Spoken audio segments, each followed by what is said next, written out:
baginda Nabi Muhammad sallallahu alaihi wasallam. Rabbi shrah li sadri wa yassir li amri wahlul 'uqdatam min lisani yafqahu qawli. Allah Subhanahu wa taala telah mengkhususkan hari yang dimana hari Idul Fitri untuk kita saling bermaaf-maafan, untuk dosa kita insyaallah diampuni Allah Subhanahu wa taala. Janganlah kita malu. Seharusnya kita kepada tetangga-tetangga kita, kepada kerabat, kepada siapa, apalagi orang tua kita, kita saling bermaaf-maafan. Tidak ada salahnya, gak usah malu, gak usah sombong. Mentang-mentang kita di dunia ini tidak pernah berbuat salah pada orang itu, kepada si A kita tidak pernah berbuat salah, malah kita malu, kita sombong. Janganlah. Allah Subhanahu wa taala memerintahkan kita, wahai umat manusia, janganlah kalian malu akan minta maaf, karena sesungguhnya itu adalah akhlak Rasulullah. Jangan malu, jangan sombong akan kehebatan kita, jabatan kita, dan jangan malu walaupun kita kekurangan harta, benda dan segala yang lainnya. Allah Subhanahu wa taala berfirman dalam surat Al-Imran ayat 103, Bismillahirrahmanirrahim. Wa'tasimu bihablillahi jami'an wa la tafarraqu. Berpegang teguhlah kalian semua kepada tali Allah dan janganlah kalian berpecah belah.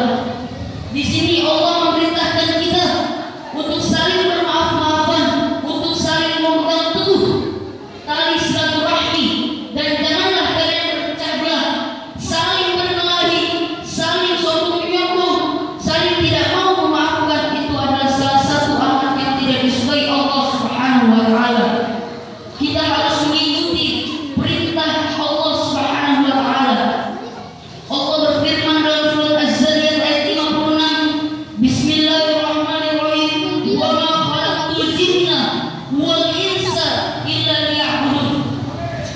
Tidak aku ciptakan jin dan manusia melainkan untuk menyembah, mengabdiku serta yang lainnya. Allah Subhanahu wa taala menciptakan kita dari tanah untuk apa? Untuk menyembah Allah, tidak untuk memusyrikannya, tidak untuk segala yang lainnya. Kita harus ikuti perintah yang baik.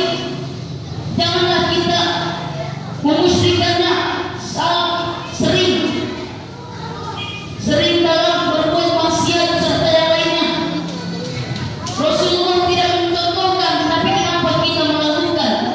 Sungguh ini tanda-tanda yang besar. Allah akan mengazab kita dengan azab yang pedih, api yang menyala-nyala, bahkan 7 kali lipat dari api dunia. Bayangkan, tangan kita ditaruh atas di api, kompor aja udah panas banget, apalagi Allah Subhanahu wa taala. Kita dipanggang, kita ditaruh, kita digantung serta yang lainnya.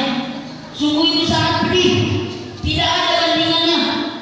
Bahkan syaitan pun sangat pedih akan api neraka. Maka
Salam